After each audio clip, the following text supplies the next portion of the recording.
La saison, notre équipe première, National 3, redescend en région, en ligue, mais bon, ça on s'en doutait un petit peu. Année difficile, ça a été prouvé, et voilà. Donc on tire en trait sur cette saison. Voilà, c'est pas catastrophique, il y a plus grand. Hein. Par contre, notre équipe filles a fait une très bonne saison. Elles avaient été repêchées l'année dernière au dernier moment pour accéder au championnat de ligue.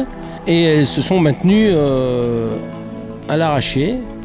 Et je peux même vous donner un scoop, c'est que je ne l'ai encore même pas annoncé à l'Assemblée Générale, c'est qu'elles ont même été récompensées pour le challenge du fair play pour le championnat de région. Alors, première marche, deuxième marche ou troisième marche, je ne sais pas, mais elles sont sur le podium. On aura la récompense demain et ça sera annoncé ce soir à l'AG. On a encore nos U20 qui avaient été champions Ligue groupe B l'année dernière et là échoué en demi-finale, toujours du groupe B, contre Neuville. Et nous avions cette année nos deux équipes U15 garçons qui étaient qualifiées, alors une en division 1 et l'autre en division 3 pour disputer les phases finales. L'équipe de division 3 coachée par Eddy Bernard après une saison où ils ont connu, je crois, 2 défaites simplement, se sont inclinés en demi-finale. Oui, quelques petites pistes. Enfin bon, une chose est sûre, David Gutnecht avait souhaité arrêter le coaching et l'entraînement de l'équipe première. Donc nous avons fait signer David Thévenon, qui cette année jouait, qu'il arrivait à être prissé, qui a un gros cursus basket et un joli palmarès, on va dire. Et donc nous l'avons convaincu de signer avec nous pour 2 ans à la tête de l'équipe première.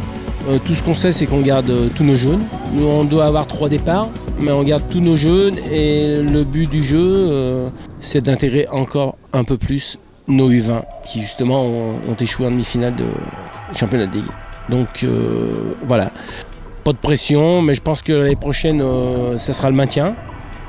La poule haute, si jamais c'est reconduit, parce qu'on ne sait toujours pas le système du championnat. S'il y a 2 poules, avec poule haute, on ne sait toujours pas. On n'a pas eu la réunion qui va avec.